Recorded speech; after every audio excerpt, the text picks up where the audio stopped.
विश्व की संस्कृतियों में भारतीय संस्कृति की अपनी एक अलग ही पहचान रही है, जो अपनी अमरत्व के लिए जानी पहचानी जाती है। उल्लेखनीय यह भी है कि जहां अन्य संस्कृतियों में आज केवल ध्वंसावशेष की गाथा बची हुई है, वहीं भारतीय संस्कृति अनेक घात प्रतिघातों के बावजूद कभी भी थकी नहीं है, हारी नहीं है, अपितु एक मुकुटमणि की तरह अपनी पहचान कायम रखने में सफल रही है। यही भारतीय संस्कृति की सबसे बड़ी विशेषता है। तभी तो कवि इकबाल ने लिखा है, कुछ बात है कि हस्ती मिटती नहीं हमारी, सदियों रहा है दुश्मन दौरे जहां हमारा।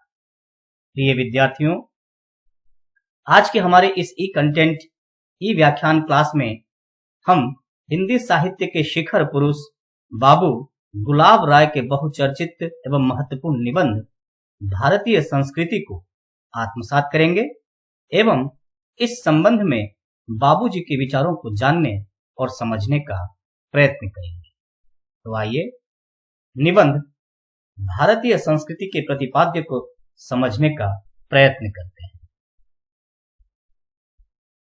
आलोच्य निबंध की शुरुआत होती है संस्कृति शब्द के अर्थ विस्तार से। गुलाब राय जी लिखते हैं, संस्कृति शब्द का संबंध संस्कार से है, जिसका अर्थ है संशोधन करना, उत्तम बनाना, परिष्कार करना। अंग्रेजी शब्द कल्चर में वही धातु है जो एग्रीकल्चर में है। इसका भी अर्थ पैदा करना, सुधारना है। संस्कार व्यक्ति के भी होते हैं और जाति के भी। जातीय संस्कारों को ही संस्कृति कहते हैं। निबंध के अगले भाग में बाबू गुलाब राय ने भारतीय संस्कृति की विशद व्याख्या प्रस्तुत करते हुए संस्कारों के आदान प्रदान का भी वर्णन किया है एवं संस्कृति के बाह्य तथा आंतरिक पक्षों का सूक्ष्म विवेचन किया है। संस्कृति का बाह्य पक्ष भी होता है और आंतरिक भी। उसका बाह्य पक्ष आंतरिक का प्रतिबिंब नहीं हो तो उससे संबंधित अवश्य रहता है। हमारे बाह्य आचार हमारे विचारों और मनोवृत्तियों के परिचायक होते हैं। संस्कृति एक देश विशेष की उपज होती है। उसका संबंध देश के भौतिक वातावरण और उसमें पालित, पोषित एवं परिवर्धित विचारों से होता है। भाषा संस्कृति का कुछ बाहरी अंश है, फिर भी वह हमारी जातीय मनोवृत्ति की परिचायिका होती है। हमारी रहन सहन, पोशाक आदि सभी बातें जातीय परिस्थिति, देश के वातावरण और देश की भावनाओं से संबंधित है। जमीन पर बैठना, हाथ से खाना, नहाकर खाना, लंबे ढीले कपड़े पहनना, बेसिले कपड़ों को अधिक शुद्ध मानना, ये सब चीजें देश की आवश्यकताओं और आदर्शों के अनुकूल है। गर्म देश में पृथ्वी का स्पर्श बुरा नहीं लगता, इसलिए यहाँ जूतों का इतना मान नहीं है जितना कि विलायत है। यहाँ हाथ से खाने का चलन इसलिए हुआ कि यहाँ हर समय हाथ धोए जा सकते हैं। अन्न को भी देवता माना जाता है, उससे सीधा संपर्क अधिक सुखद और स्वाभाविक समझा जाता है। यहाँ नहाने के लिए जल की कमी नहीं और नहाने की आवश्यकता भी अधिक होती है, इसलिए नहाना धर्म का अंग हो गया है। इस देश में देश के वातावरण और रुचि के अनुकूल ही मांगल्य वस्तुओं का विधान किया जाता है। फूलों में हमारे यहाँ कमल को अधिक महत्व दिया जाता है। इसका संबंध जल और सूर्य दोनों से है। वह जल में रहता है और सूर्य को देखकर प्रसन्न होता है। जल और सूर्य देश की महती आवश्यकताओं में से है। इसका दोनों से संबंध है। कमल ही सब प्रकार के शारीरिक सौंदर्य का उपमान बनता है। चरण कमल, नेत्र कमल, मुख कमल आदि कमल की महत्ता के द्योतक हैं। आम्र, कदली, द्रुबादल, नारियल, श्रीफल आदि को मांगल्य कार्यों में प्रमुख स्थान दिया जाता है। आम यहाँ का विशेष मेवा है। इसमें रस भरा रहता है और इसका बौर बसंत का अग्रदूत है। हमारे यहाँ अस्वस्थ को भी विशेष महत्ता दी गई है। श्रीमद् भागवत गीता में भगवान की विभूतियों में अश्वत्थ को भी माना गया है। अश्वत्थ सर्व वीक्षण है। भारतीय संस्कृति में जिन जिन वस्तुओं को महत्ता दी गई है वे सब श्रीमद् भागवत गीता में भगवान की विभूतियों के रूप में आ गई है। भगवान बुद्ध को भी अश्वत्थ वृक्ष के नीचे बुद्धत्व प्राप्त हुआ था। स्थावर वस्तुओं में हिमालय को, सरिताओं में गंगा को, पक्षियों में गरुड़ को तथा ऋतुओं में बसंत ऋतु को महत्ता दी गई है। स्त्रीलिंग चीजों में कीर्ति, वाणी, स्मृति, बुद्धि और धृति को महत्ता दी गई है। यह भी हमारी जातीय मनोवृत्ति का परिचायक है।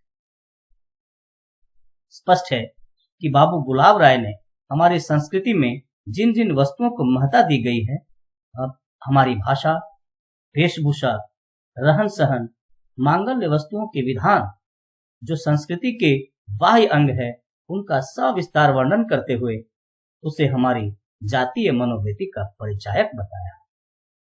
आगे उन्होंने भारतीय संस्कृति के प्रमुख अंगों का, विशेषकर आध्यात्मिकता, समन्वय बुद्धि, अहिंसा, करुणा, मैत्री और विनय आदि आंतरिक अंगों का विवेचन करते हुए भारतीय संस्कृति की समस्या, समन्वयशीलता, सामाजिकता, पारिवारिकता और उदारता आदि पर मूल्यवान टिप्पणी की है, जो भारतीय संस्कृति को नया अर्थ गौरव प्रदान करती है।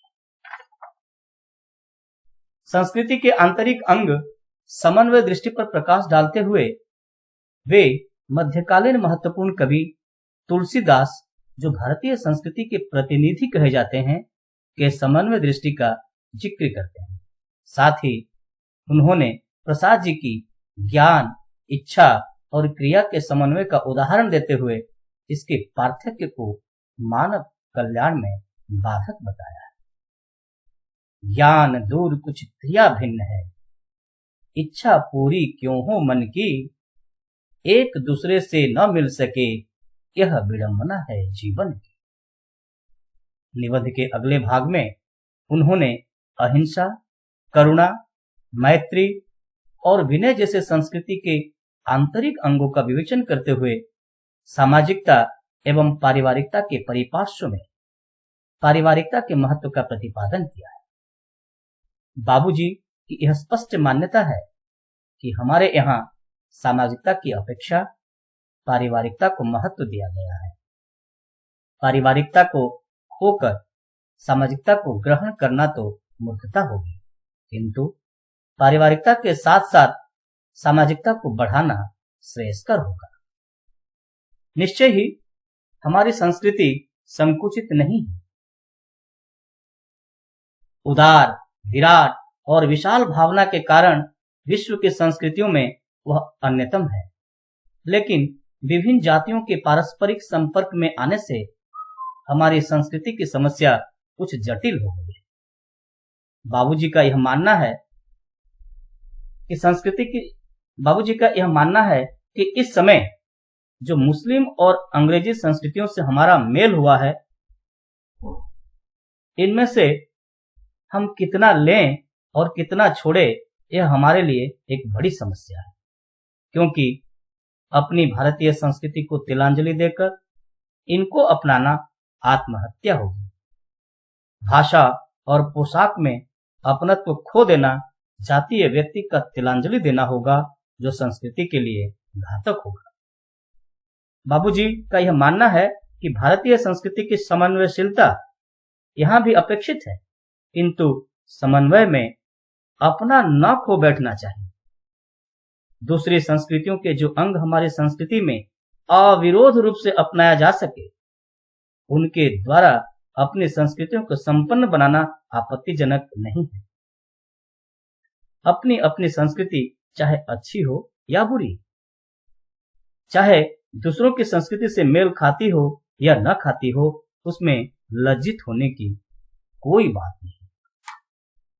स्पष्ट है कि निबंध में प्रतिपादित संस्कृति के इस स्थातत्य एवं उसमें निहित मूल्यों एवं विचारों के निष्कर्ष से यही कहा जा सकता है कि बाबूजी के आलोच्य निबंध का कालजयी महत्व है, जिसमें बाबूजी के व्यक्तित्व की अमिट छाप भी दिखाई देती है।